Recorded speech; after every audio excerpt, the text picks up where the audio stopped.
Hi, I'm Tom, coming to you from Cleveland, Ohio. Today we are going to repair the ice door motor and bracket assembly on this Jenn-Air built-in 48-inch stainless steel refrigerator.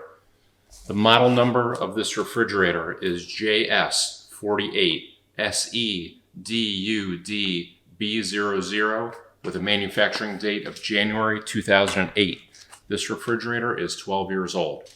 In today's video, I'm going to replace this ice door motor and bracket assembly. This is the motor that closes the little latching door here under the ice dispenser. Mine is broken.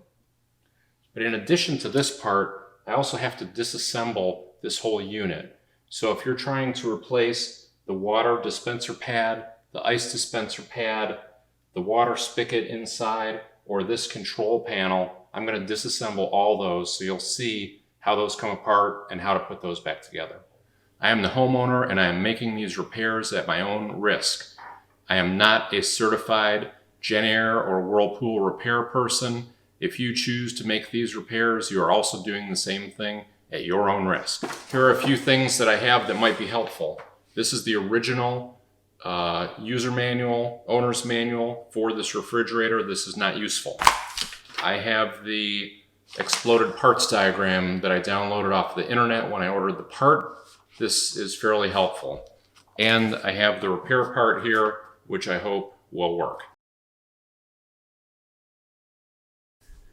Okay, the first thing that we will do is remove the stainless steel cover off of the door so we can get access to the internal parts. This stainless steel cover basically has 3 screws on the top. It has 3 screws on the bottom. It has 1, 2, 3, 4, 5, 6 screws down this side. And on this side, there are no screws on the inside because the handle actually holds the door on. So first we're going to remove the handle. So I learned a few steps down the road that we actually don't need to take the handle off, so don't do that. You're going to see here in the video that I've taken the handle off, but you actually don't need to remove the handle to get the door off. There's nothing holding the door on that inside. Then we'll take those 12 screws out, and the stainless steel cover should come off if everything works as planned. Okay, the first and easiest way to screw up this job is by using power tools to take this stainless steel cover off. If I try to use a power tool on here, I could easily scratch and mar the stainless steel, which is the easiest way to screw up the job. You don't want to do that. You want to be incredibly careful with this so you don't scratch it. So I'm going to proceed with taking the perimeter screws off and see if the whole door will come loose. Again, you don't want to use a power screwdriver for this so that you don't mar the door. I'm using a standard Phillips. Always make sure you use the right size tip for the screw. And then to get to the screws under the door, you need the little stubby one here or an L-shaped one.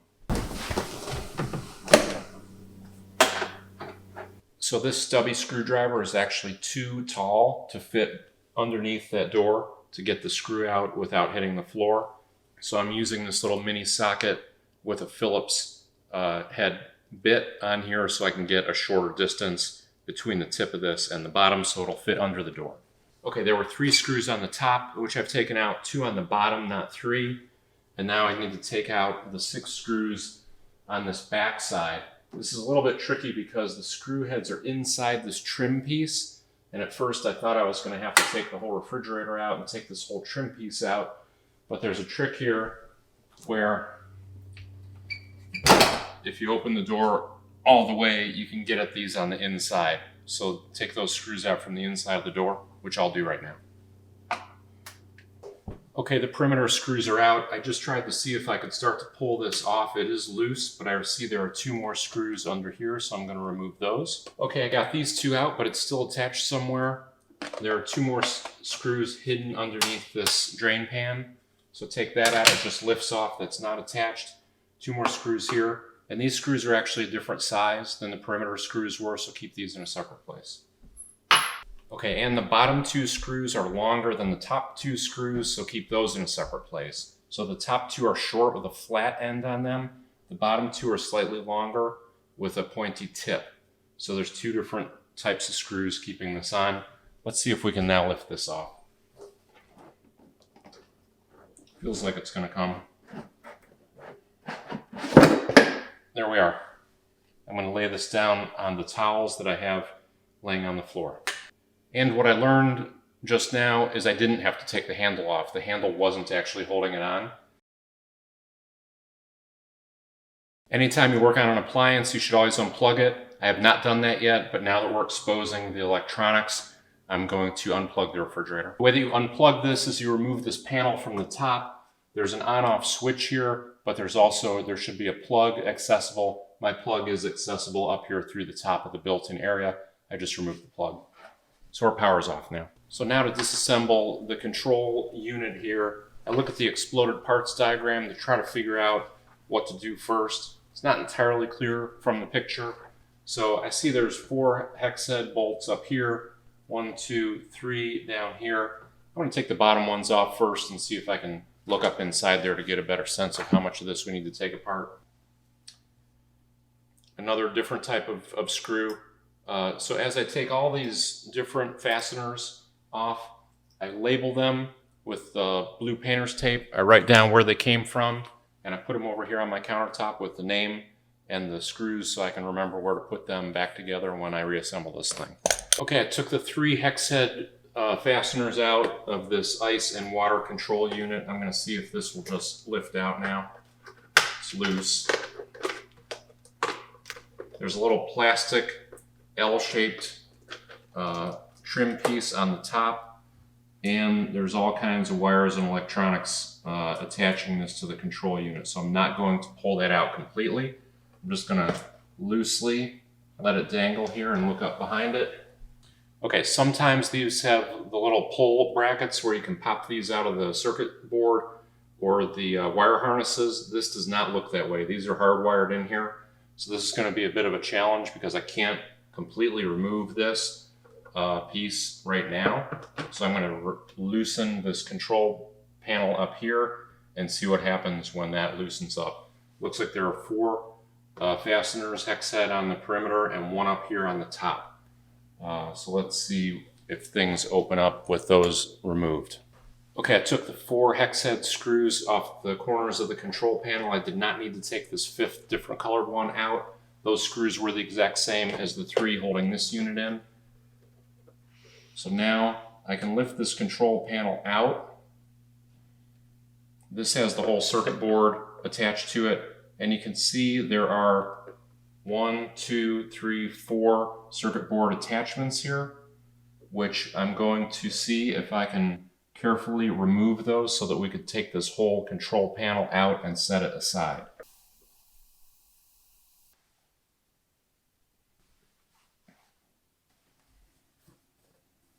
Okay, there are 2 different types of circuit board fasteners here.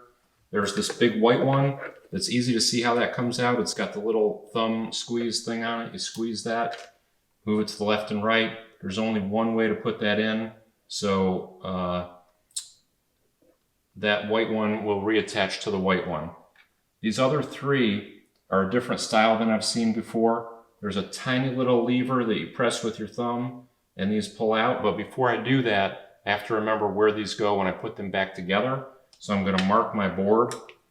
This one on the bottom right has a black and a red wire, so I'm going to put black and red on here. This one on the right comes out of the right side of this, so I know that I can't get it mixed up with the left, but this one is red and red. And the one on the left here is also red and red. That won't even reach over here on the right, so I don't even need to label that one, but I will. Red and red. So now I remember how to put these back together. I squeeze this tiny black clip on the top, gently pull that out, number 1, squeeze, tiny black clip, jiggle it left and right. That one comes out, squeeze the tiny black clip on the top, that one comes out. So there you go. I'm going to set this in a safe place. Also be careful when you're handling that because static electricity can screw up that circuit board. Now I can remove this entire unit. That looks pretty good, in pretty good shape. I'm going to clean that up and do a little maintenance on that later. Let me set that aside. Okay, now I can finally see the part that we're trying to replace. It's this white door bracket and the motor assembly over here. Okay, let's go to the close-up so you can see what I'm doing here. This is the part that I'm trying to replace. This is the motor and this bracket that basically closes this ice door so that after the ice comes down and dispenses, this little motor goes like that and closes the door tightly so that no room temperature air can get up into the ice maker. This got blocked up with a big ball of ice at one point and it broke something inside of here. See how loose that is? So the door stopped closing and then room temperature air started going up into my ice maker. It froze or melted the ice into a big ice block and water would drip down here constantly. So we're going to replace this part. I believe this is the problem. So if I need to get this out, that white bracket, it's pretty straightforward.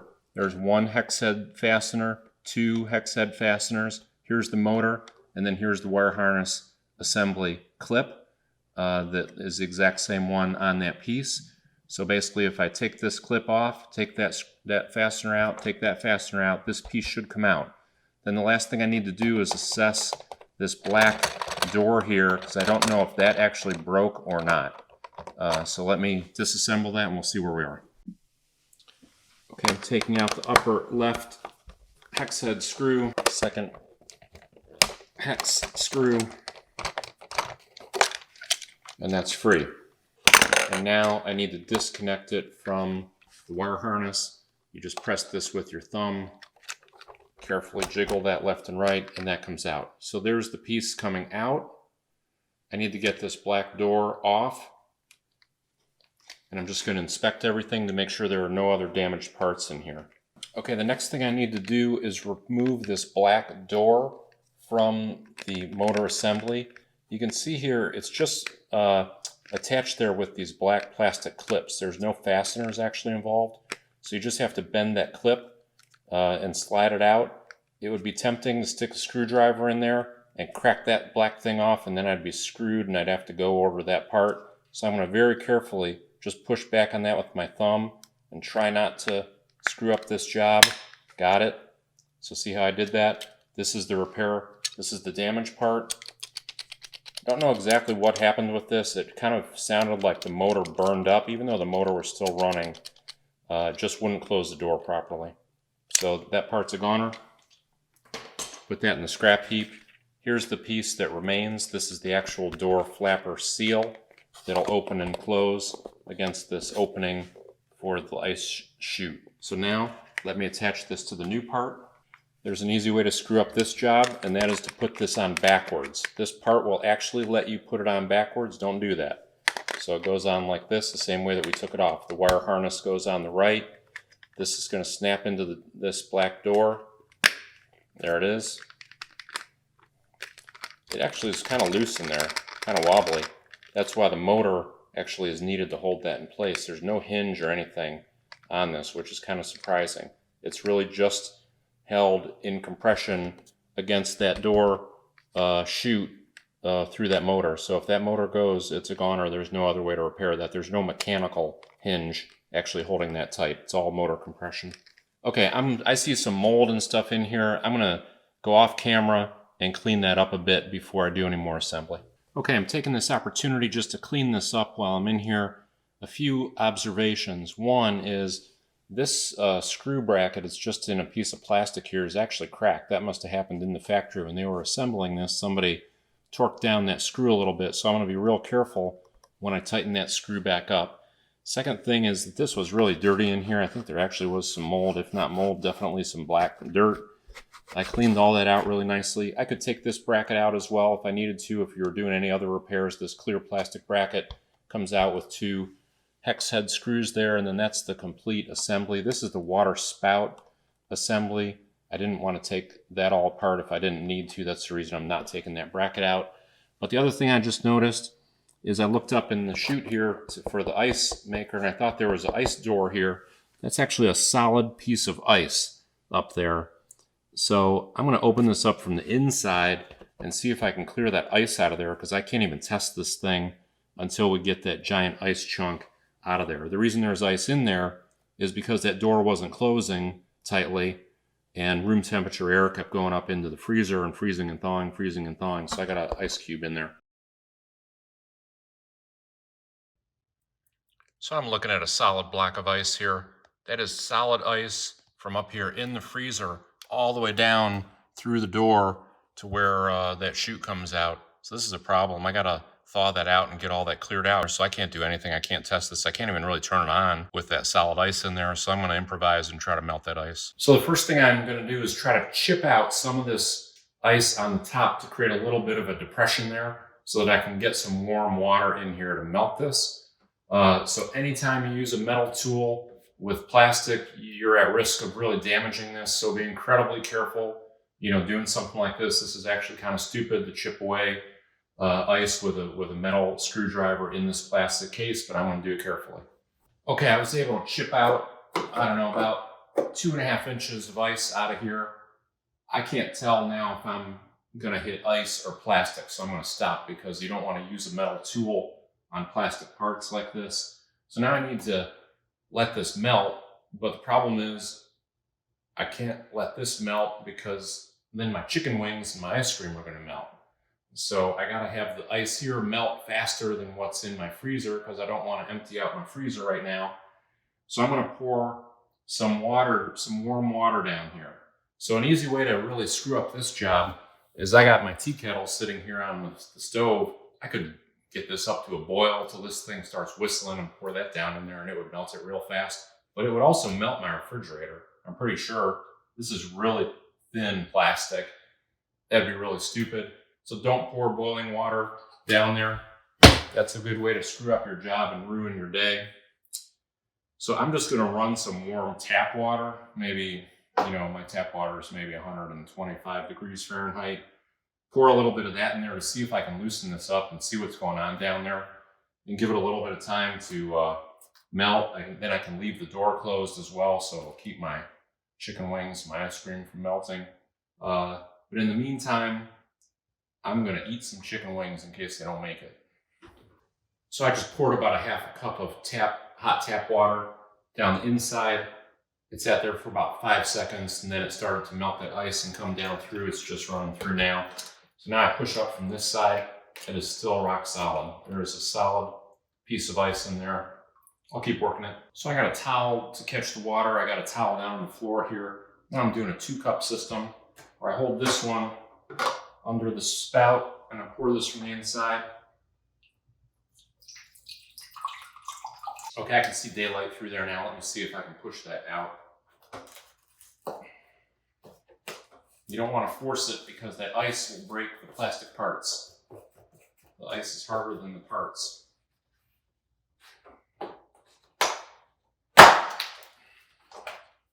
There it is. All clear. Okay, it was not as deep as I thought. It's about 4 or 5 inches from the top to the bottom. So I didn't even have time to eat my chicken wings. All right, let me get this cleaned up and we'll get this job put back together.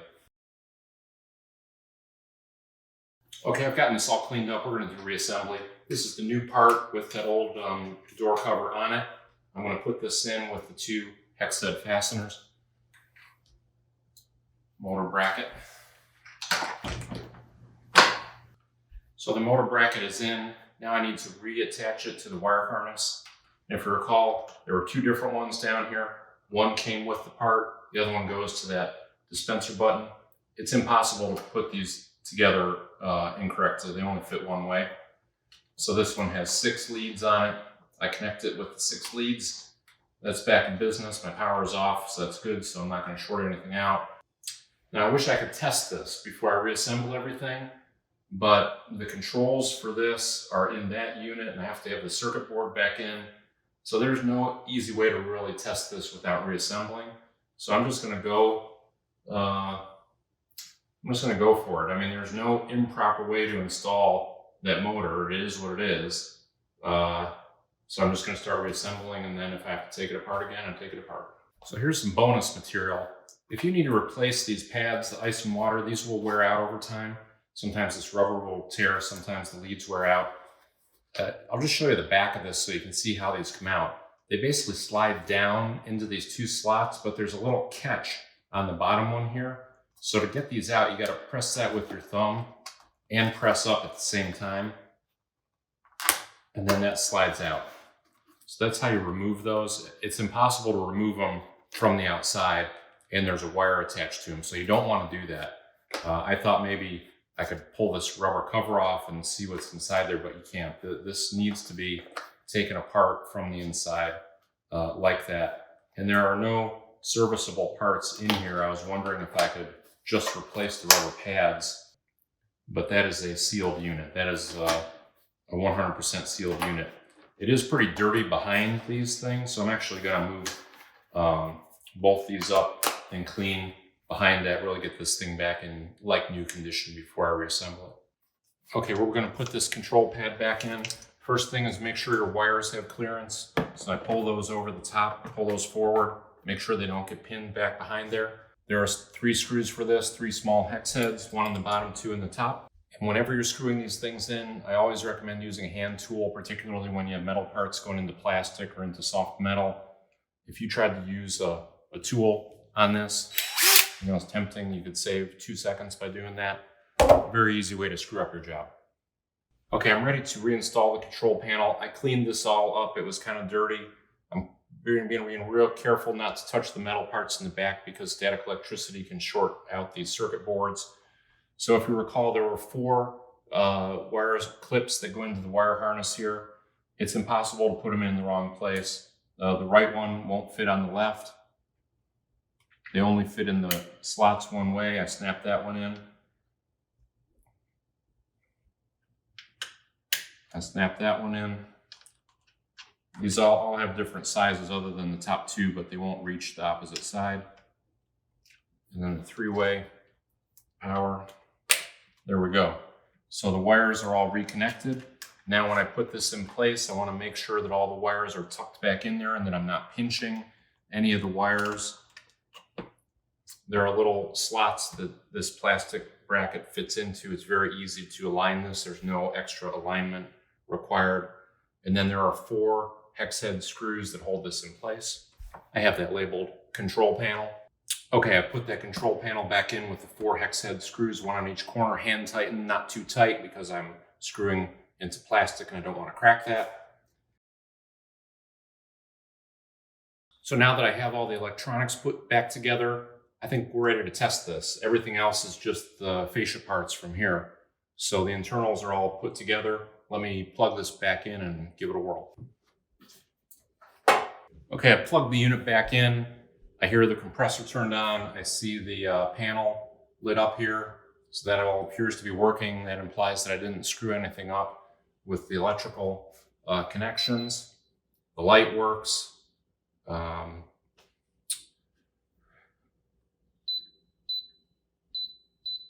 Yep, everything here still works fine. So now let me test out the buttons here. Now that ice door is still dangling open right now. So I think until the first time I use it, it's going to sit in that open position. Then I believe it will set itself and close into that airtight position.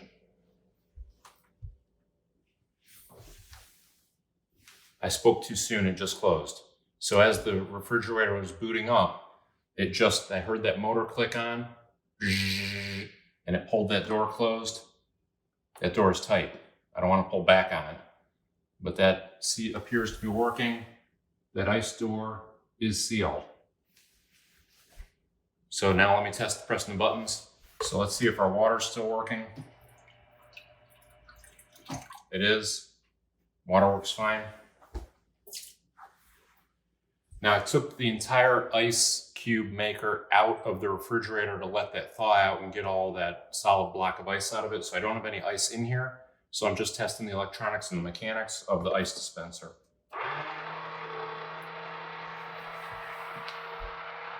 So that door is wide open. I hear the ice motor working.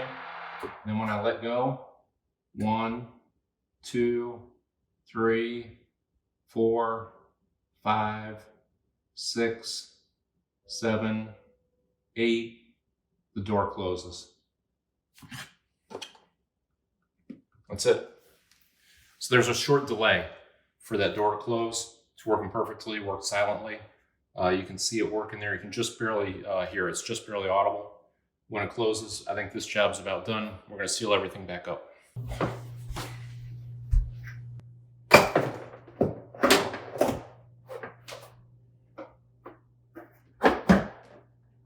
Okay, there is a black plastic seal on this side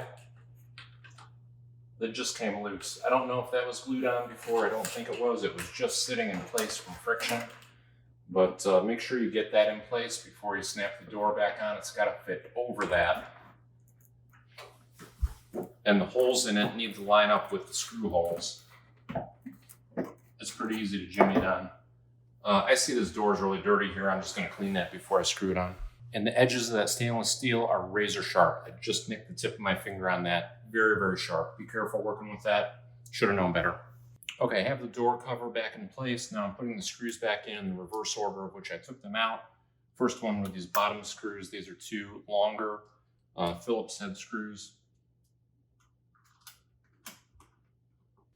And we've got two screws that go up in the top. And if you remember, this was where that little plastic bracket was cracked. So I'm going to very carefully tighten up that screw because it's missing a little bit of material there. Okay, I put the perimeter screws on, 3 longer ones on the top Phillips head, 6 along the back, and 2 on the bottom with my L-shaped screwdriver. Now I'm going to put this handle back on that I never had to take off in the first place. Okay, this is the last piece. This just snaps in. That's it. That job is done 100%. So we replaced the motor bracket assembly, which was broken. This is what controls the ice dispenser door. This is a successfully completed job, and now I am going to go eat my chicken wings. Good luck with your next job, and don't screw it up.